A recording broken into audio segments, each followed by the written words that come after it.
Please remain standing. All the citizens of the Philippines, President, His Excellency, blessed in the knowledge and sanctified in the observance of your enjoying the blessings of this life, be admitted to those which are eternal. We pray to you, who are Lord and our God,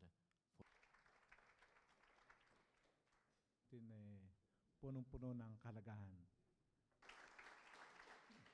I just want an instrument. Maraming salamat po.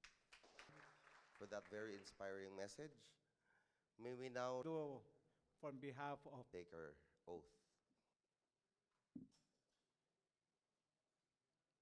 Kindly raise your right hands and repeat after me.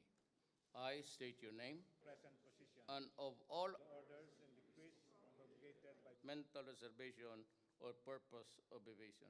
impose with obligation upon myself voluntarily without mental reservation or purpose of evasion. So help me God. So help me God. Congratulations and I wish you well, all of you. Salamat. We share the same. Kinagagalak ko pong ipakilala ang sa minamahal nating bayang Pilipinas. And thank you. Mr. Dan of this country, my fellow workers in government, my beloved countrymen.